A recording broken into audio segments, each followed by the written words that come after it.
आता आपण पाहू या स्वराचं चिन्ह। याचं चिन्ह हे असं असते, टिंब, डॉट। त्याला अनुस्वार देखील म्हटलं जाते। आता हे चिन्ह व्यंजनाला लावायचं, व्यंजनाला लावून आणि वाचायचं कसं ते पाहू आपण।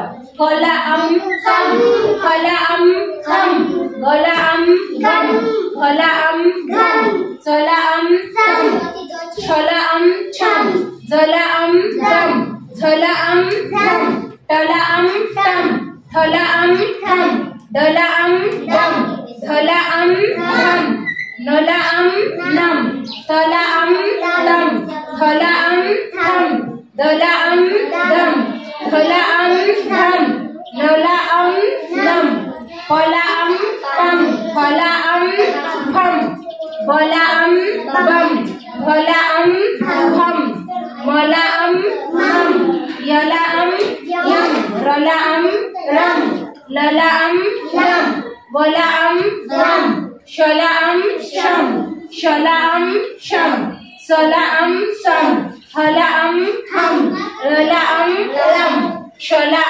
शम, न्यला न्यम, त्रला त्रम आणि श्रला श्र। आपण काय केलं? चं चिन्ह लावलं व्यंजनाला। चं चिन्ह म्हणजे हे डॉट, अनुस्वार।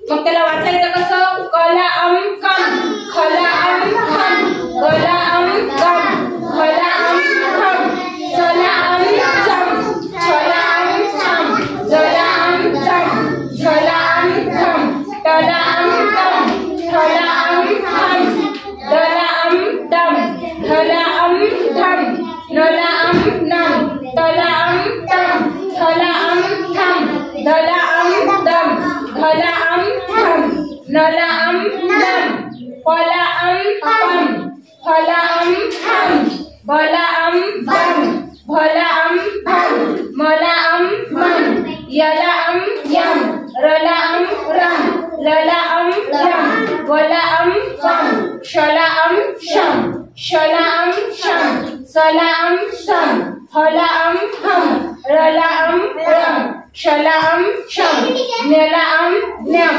त्रला त्रम, श्रला श्रम। म्हणजे चं चिन्ह आपण ज्यावेळेस व्यंजनाला लावलं त्यावेळेस आवाज देखील चाच आला। कला कम, खला खम, गला गम, भला घम।